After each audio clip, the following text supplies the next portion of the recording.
Good morning भैया बहनों। आज हम कक्षा 8th क्लास पाठ 12 सुदामा चरित्र पाठ का इसका अध्ययन करेंगे, तो आप भी मेरे साथ साथ इसका अध्ययन करें।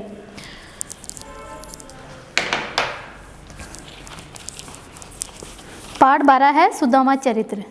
ये देखो सवैया है, इसके लेखक, इसके जो काव्यांश है, इसके कौन है, इसके कवि कौन है, इसके नरोत्तम दास।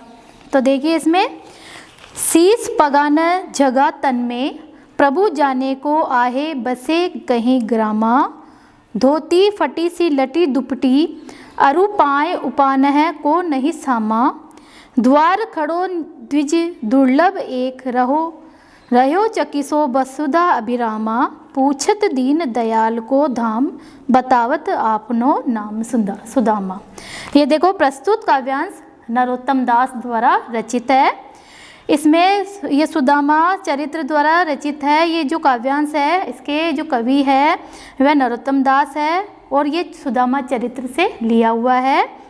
इसमें श्री कृष्ण के बचपन के मित्र सुदामा के बारे में बताया है कि सुदामा जो है वो श्री कृष्ण के मित्र हैं, लेकिन वह है बहुत गरीब है। और सुदामा की जो पत्नी है उनके कहने पर कि आप एक बार जाकर अपने मित्र श्री कृष्ण से मिलिए, तो इनके कहने पर वो मित्र सुदामा जो है अपने श्री कृष्ण के पास उनसे मिलने द्वारिका जाते हैं। तो उसी का ये काव्यांश है और इसकी ये सवैया है। इसके अंदर इसमें बताया गया है कि शीस पगान झगा तन में, देखो शीस यानी सर, सिर, पगा यानी पगड़ी, झगा यानी कुर्ता, तन यानी शरीर, प्रभु यानी ईश्वर, आही यानी आया, ग्रामा यानी गांव। ये सारे शब्दार्थ आप देख लो एक बार।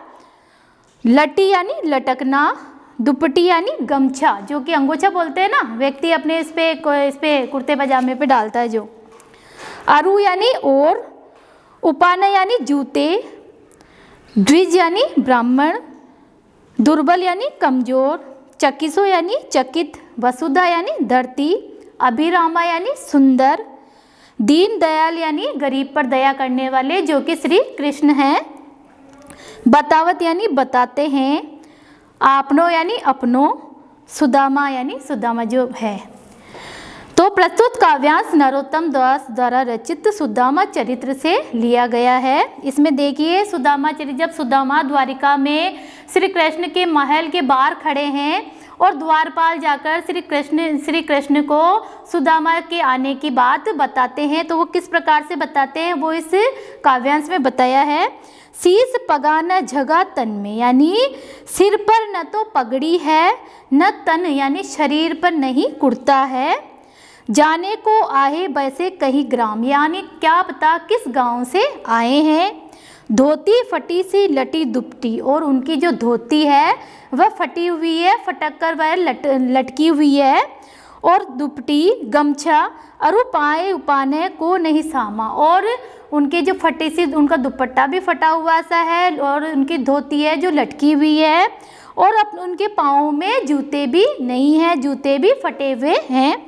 द्वार खड़ो द्विज दुर्लभ एक, यानी द्वारिका की जो सामने द्वारिका में महल के सामने एक द्विज दुर्लभ एक, यानी एक ब्राह्मण जो कि दुर्बल है यानी कमजोर है, रहो चकिसो वसुधा अभिरामा, जो कि सुंदर अपनी वसुधा महल के सामने अपनी द्वारिका की धरती पर खड़े हुए हैं, पूछत दीन दयाल को धाम, बतावत आपनो नाम सुदामा, यानी वह जो गरीब ब्राह्मण है वह अपना नाम पूछत दीन दयाल को धाम, यानी आपका श्री कृष्ण का धाम पूछ रहे हैं, और बतावत आपनो नाम सुदामा, और अपना नाम सुदामा बता रहे हैं। यानी कि जो द्वारपाल है वह श्री कृष्ण को बताते हैं कि उनके सिर पर पगड़ी नहीं है और उनके शरीर पर कुर्ता भी नहीं है, वह भी फट रहा है, और वो कहीं गांव से आए हुए हैं, धोती भी फटी हुई है और उनका जो गमछा है वह भी फटा हुआ है, जूते भी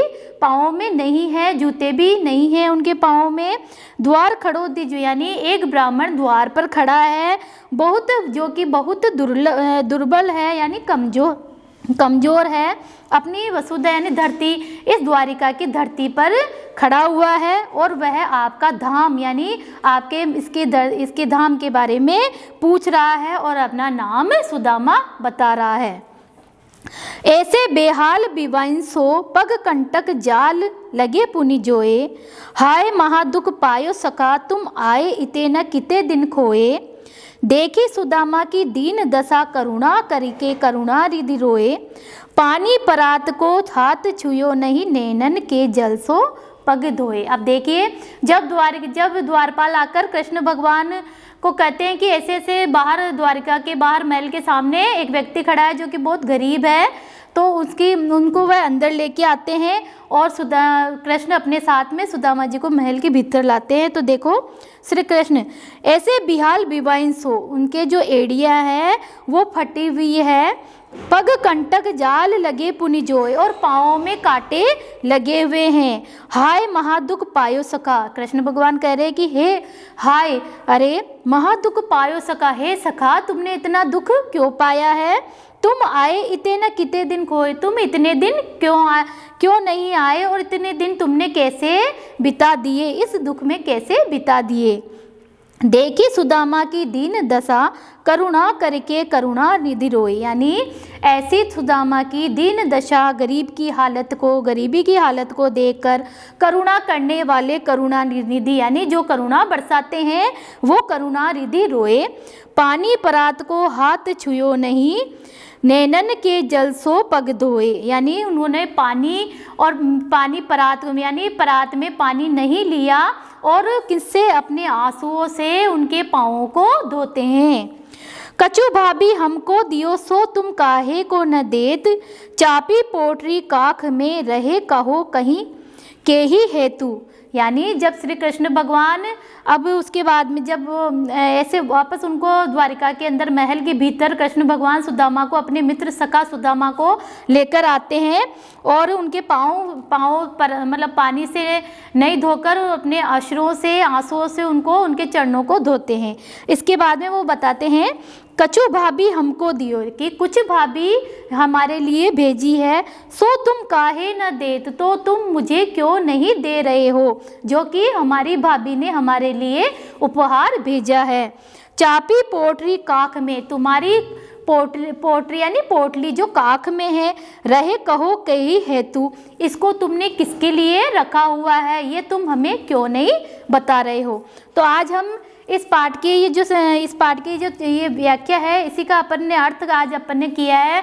तो आप भी इसको अपनी कॉपी में करेंगे, इसका अर्थ काव्यांश सहित प्रसंग और व्याख्या दोनों अपनी कॉपी में करनी है, और उसके बाद में इसकी अगले वाली व्याख्या अपन कल वाले वीडियो में पढ़ेंगे। Thank you.